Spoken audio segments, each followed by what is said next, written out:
Hello, welcome to the channel. तो आज से हम क्लास 12 बिज़नेस स्टडीज़ पढ़ने जा रहे हैं। तो सबसे पहला चैप्टर हम पढ़ेंगे जो कि है nature and significance of management. तो आज बहुत ही बेसिक इंट्रोडक्शन होगा कि मैनेजमेंट क्या होता है। ठीक है, तो let's start. Management, what is management? Management is a process of making other work efficiently and effectively to achieve organisational goals. Management एक प्रोसेस है, एक काम करने की कला है जिसमें हम दूसरों से काम कराते हैं। ऑफ मेकिंग अदर्स वर्क, हमें दूसरों से काम कराना है। कैसे काम कराना है? Efficiently and effectively.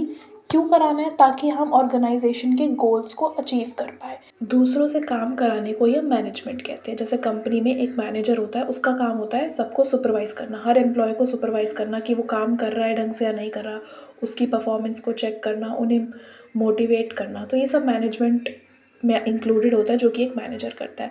अगर मैं आपको डेली लाइफ से एक एग्जांपल दूँ, फॉर एग्जांपल मान लो किसी का बर्थडे है, आपका बर्थडे है, तो आपको बर्थडे पार्टी ऑर्गेनाइज़ करनी है। तो आपने मम्मी के पास गए कि मम्मी मुझे बर्थडे पार्टी ऑर्गेनाइज़ करनी है।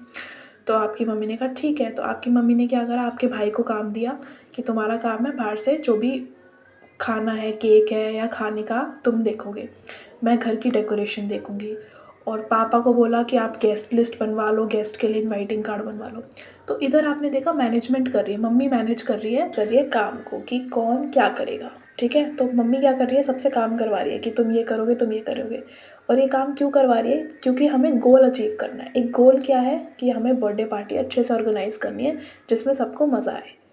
और अब हम इस पे भी आएंगे, इफ़ेक्टिवली और एफिशिएंट का क्या मतलब है उसको मैं अच्छे से एक्सप्लेन करूँगी। पर ये एक बेसिक एग्जांपल दिया मैंने लाइफ से, ताकि तुम्हें समझ आए कि एक्चुअली मैनेजमेंट होता क्या है। तो मैनेजमेंट का क्या है, हमें दूसरों से काम कराना है। क्यों? क्योंकि हमें एक गोल अचीव करना है। तो यहाँ पे मम्मी ने सबसे काम करवाया, सबको काम डिवाइड किया कि तुम ये करो, तुम ये करो, ताकि एक अच्छी पार्टी ऑर्गेनाइज हो जाए। ठीक है, तो यहाँ पे हमारा गोल क्या था, पार्टी ऑर्गेनाइज करनी है। और उसके लिए क्या करना है, हमें सबसे काम करवाना है, क्योंकि ऑफ कोर्स आपको पार्टी ऑर्गेनाइज़ करनी है। तो पार्टी ऑर्गेनाइज़ करना बहुत आसान नहीं है, उसमें बहुत सारे काम होते हैं।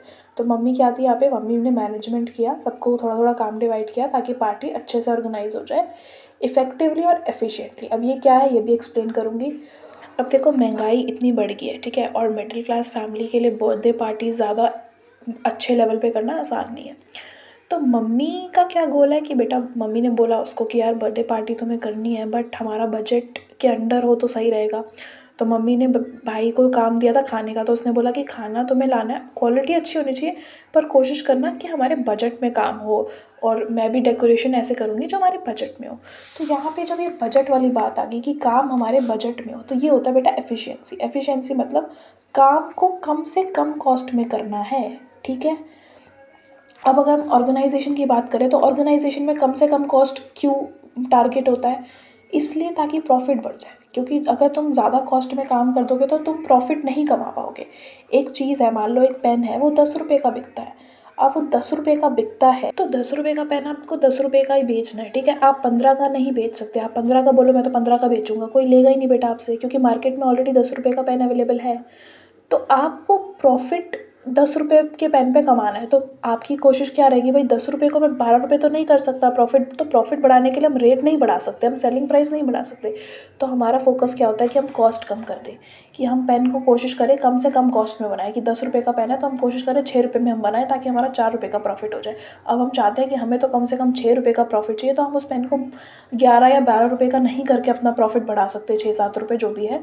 हमें कॉस्ट कम करनी पड़ेगी, क्योंकि अगर हम 10 रुपये का पेन 12 रुपये का बेचेंगे तो कोई लेगा ही नहीं, क्योंकि ऑलरेडी मार्केट में 10 रुपये के पेन अवेलेबल हैं। आपसे क्यों लेंगे कोई? तो आपसे कोई नहीं लेगा, आप सर्वाइव नहीं कर पाओगे। तो सर्वाइवल भी एक बहुत बड़ा ऑब्जेक्टिव होता है मैनेजमेंट का। जब हम ऑब्जेक्टिव्स पढ़ेंगे तो उसमें आएगा। तो एफिशिएंट का मतलब यही होता है कि हमें काम को कॉस्ट इफेक्टिव मैनर में कंप्लीट करना है, यानी कि कम से कम कॉस्ट में करना है। और इसे हम एफिशिएंसी कहते हैं। और इफेक्टिवनेस मतलब टाइम पे होना है। कि बर्थडे पार्टी, अब मान लो बर्थडे पार्टी करनी है, तो बर्थडे अगर आज 7 तारीख को बर्थडे है तो बेटा 6 तारीख तक हमें काम करना पड़ेगा ना, तभी 7 को अच्छे से बर्थडे पार्टी हो पाएगी। तुम 8 तारीख तक प्रिपरेशन नहीं कर रहे हो तो 7 को बर्थडे पार्टी कैसे होगी? तो इफेक्टिवनेस का मतलब होता है कि काम टाइम पे करना।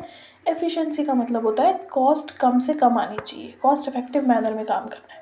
जब हम इफेक्टिवनेस पे ध्यान देते हैं तो हमारा काम फोकस होता है कि हमें सिर्फ टाइम पे काम करना है, हमें कॉस्ट से मतलब नहीं है। चाहे 10 रुपये का पेन 12 रुपये में बेचेंगे हम, कोई दिक्कत नहीं है। 6 रुपये में मन नहीं बन रहा, 8 रुपये में बनाओ लेकिन टाइम पे बनाओ। लेकिन जब बात हम एफिशिएंसी की करेंगे तो हमें पेन 6 रुपये का ही बनाना है, क्योंकि हम उसे 10 रुपये का ही बेचेंगे, हम उसे ऊपर बेच नहीं सकते और प्रॉफिट हमें कमाना ही है। तो ये बेसिक डिफरेंस है इफेक्टिवनेस में और एफिशिएंसी में, कि इफेक्टिवनेस में सिर्फ हम टाइम पे ध्यान देते हैं कि काम टाइम पे होना चाहिए, पैसा कितना ही लग रहा है, कॉस्ट कितनी लग रही है, हमें फ़र्क नहीं पड़ता। एफिशिएंसी में हमें काम टाइम पे भी करना है बट कॉस्ट इफेक्टिव मैनर में होना चाहिए, कॉस्ट कम से कम आनी चाहिए। तो ये बेसिक डिफरेंस है।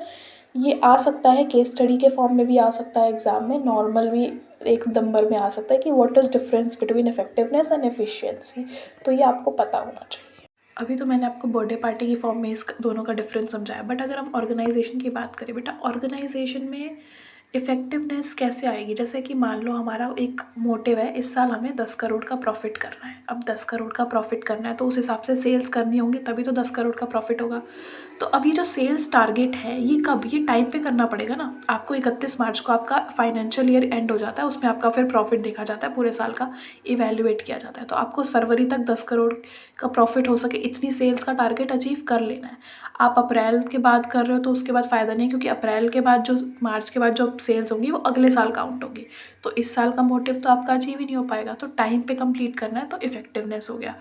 एफिशिएंसी, अब 10 करोड़ का प्रॉफिट करना है तो मैंने जैसे बताया प्रॉफिट बढ़ाने के लिए आप सेल्स नहीं बढ़ाते, सेलिंग प्राइस नहीं बढ़ाते, तो हमें कॉस्ट भी ध्यान देनी है कि हमारी प्रोडक्शन की कॉस्ट कम से कम आए ताकि हम 10 करोड़ का प्रॉफिट अचीव कर पाएँ।